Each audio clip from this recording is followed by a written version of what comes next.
yes, here we go.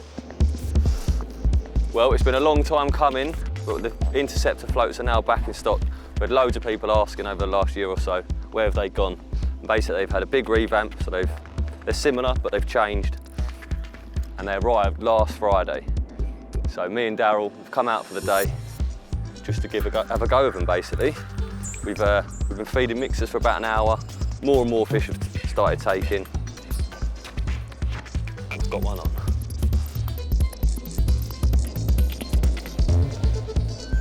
There's a host of floats in the range, ranging from 5 grams, which is tiny, right up to 80 grams, which is absolutely huge. Which basically, what that means is we've cancelled the small Skittles type floats, what we used to have, and they're all inline bolt style floats now. But the 5 grammer can be used for close range, and the 80 grams you can probably fish, well, you can fish well over 100 yards, we'll put it that way. This is the 30, and with the bigger sizes, one of the good things about them is that when you're at long range, the weight of the float will hook the fish for you, so you don't need to be able to see your hook bait.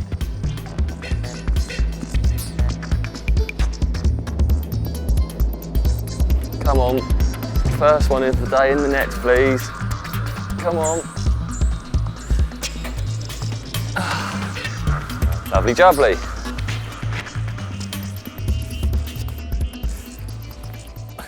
Well, what a lovely start to the day. Now we're going absolutely mental as well, so I put money on Daryl one, getting one any minute. But for now, I want to get this fella back and try and catch myself another one.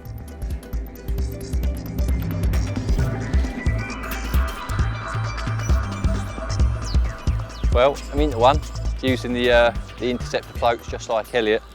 They're inline design, clear, and they carry quite a bit of weight to them. And then normally when you're floater fishing, you probably all had it, the fish end up taking further out than you can cast, and it ends up being an absolute nightmare.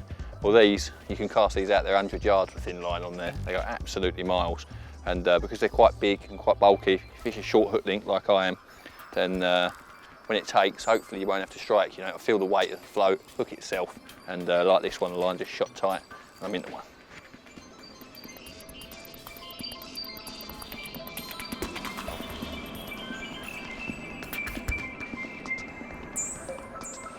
Well, there he is, first one of the day, and they were going absolutely crazy out there, and couldn't even see the hook bait. The water's quite white to look at on the surface.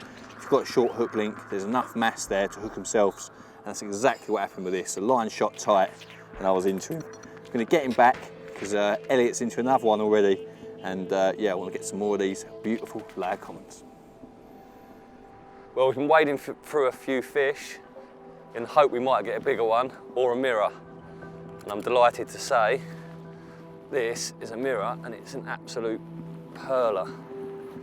Come on, mate, come on.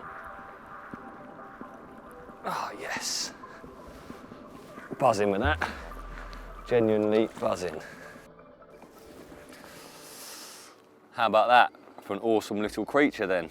I really wanted to catch a mirror for me. I've not fished layer many times at all, but in recent years there seems to be a lot more mirrors appearing, and I'm absolutely delighted to have caught one of them. A proper cool little carp, and there's still loads feeding.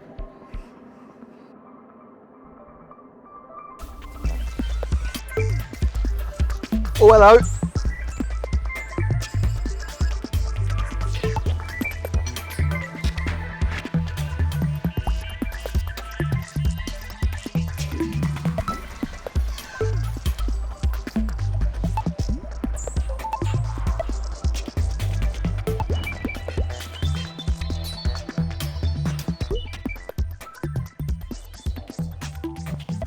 Right, well here's my prize, my biggest one of the day so far. I reckon he's probably 16 or 17 pound, and a typical example of what you expect from a layer pit. Loads and loads of commons. So we've talked loads about the floats, we've shown you how to use them. One thing we haven't done is given you a proper look at them. So I'm going to put this fish back, and then like I say, I'll give you a proper good look at the floats themselves.